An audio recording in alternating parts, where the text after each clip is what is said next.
सूत जी आगे की कहानी सुनाते हुए कहते हैं कि सालों पहले उल्कामुख नामक एक राजा था। वह बुद्धिमान होने के साथ साथ सत्यवादी और शांत स्वभाव का व्यक्ति था। वो रोजाना मंदिरों में जाकर गरीबों को धन दान करके उनके दुखों को दूर करता था। राजा उल्कामुख की पत्नी कमल के फूल के समान थी। उन्हें पवित्र स्त्री माना जाता था।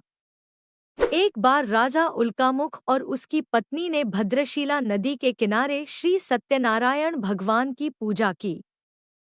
तभी वहां साधु नाम का एक वैश्य पहुंचा। उस वैश्य के पास व्यवसाय करने के लिए काफी धन था। उसने जब राजा और उसकी पत्नी को व्रत करते देखा तो वह वहीं रुक गया। फिर उनसे विनम्रतापूर्वक पूछा, हे महाराज, आप कौन सा व्रत कर रहे हैं? राजा ने जवाब दिया, मैं अपने परिजनों के साथ पुत्र की प्राप्ति के लिए श्री सत्यनारायण भगवान की पूजा कर रहा हूँ।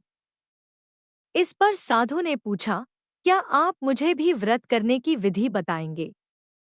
मुझे भी संतान प्राप्ति की इच्छा है। साधु की बात सुनकर राजा ने उसे सत्यनारायण भगवान के पूजा की सारी विधि बताई। इसके बाद साधु अपने घर को और निकल पड़ा। घर पहुंचकर साधु ने अपनी पत्नी लीलावती को श्री सत्यनारायण व्रत के बारे में बताया और कहा, मुझे जब संतान की प्राप्ति होगी तो मैं इस व्रत को करूंगा। कुछ दिन बाद सत्यनारायण भगवान की कृपा साधु की पत्नी लीलावती पर बरसी और वह गर्भवती हो गई। आगे चलकर उसने एक पुत्री को जन्म दिया। लीलावती की पुत्री कब बड़ी हो गई यह पता ही नहीं चला। उसके माता पिता ने उसका नाम कलावती रखा था। कुछ दिन बीतने के बाद कलावती की माता ने साधु को उसका वचन याद दिलाया, जिसमें उसने संतान प्राप्ति के बाद श्री सत्यनारायण भगवान की पूजा करने की बात कही थी। लीलावती ने कहा, हे स्वामी, अब आपको अपने वचन को पूरा करने का समय आ गया है। इस पर साधु ने कहा, हे प्राण प्रिय, मुझे अपना वचन अच्छी तरह से याद है। उस वचन को मैं अपनी पुत्री के विवाह के अवसर पर पूरे विधि विधान के साथ करूंगा। पत्नी को पूजा का आश्वासन देकर अगले दिन साधु नगर की ओर चल पड़ा। कुछ समय बाद जब कलावती शादी योग्य हो गई तो साधु ने एक दूत को बुलाया और उसे अपनी पुत्री कलावती के लिए एक योग्य वर ढूंढने का आदेश दिया। साधु का आदेश पाकर दूत कंचन नगर की ओर गया और वहां से एक योग्य वर लेकर आया। उस लड़के को देखकर साधु ने अपनी पुत्री का विवाह उससे कराने का फैसला किया। उसने तुरंत अपने प्रियजनों को आमंत्रित किया और अपनी पुत्री का विवाह उस योग्य लड़के से कर दिया। शादी के दौरान भी साधु ने श्री सत्यनारायण भगवान की पूजा नहीं की। साधु का यह रवैया देखकर श्री सत्यनारायण भगवान गुस्से में आ गए और उन्होंने साधु को अभिशाप दिया कि उसके जीवन से सब सुख समृद्धि दूर हो जाएगी। इधर अपने कार्यों में व्यस्त साधु अपने दामाद के साथ चंद्रकेतु राजा के नगर में व्यापार करने पहुंचा। तभी एक दिन अचानक एक चोर चंद्रकेतु राजा का धन चुराकर भागते भागते उसी साधु की दुकान पर जा पहुंचा। यहाँ सिपाहियों को अपने पीछे आते देख चोर ने चुराया हुआ धन साधु की दुकान में छिपा दिया। राजा के सिपाही जब वहां पहुंचे तो उन्हें राजा का धन साधु और उसके जमाई के पास दिखा। उन्होंने तुरंत दोनों को बंदी बनाया और उन्हें राजा के पास ले गए।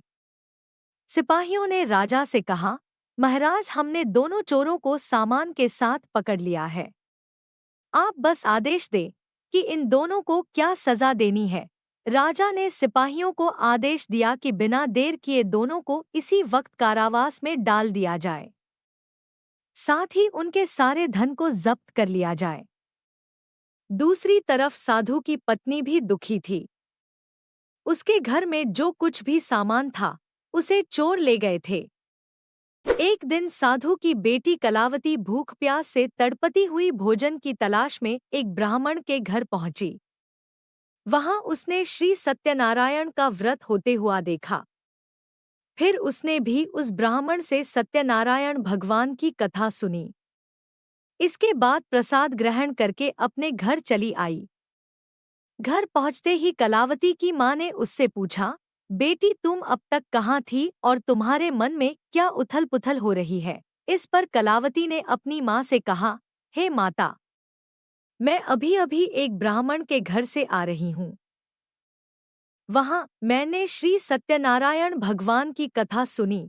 अपनी पुत्री की बातों को सुनने के बाद लीलावती ने भी सत्यनारायण भगवान की पूजा की तैयारी शुरू कर दी।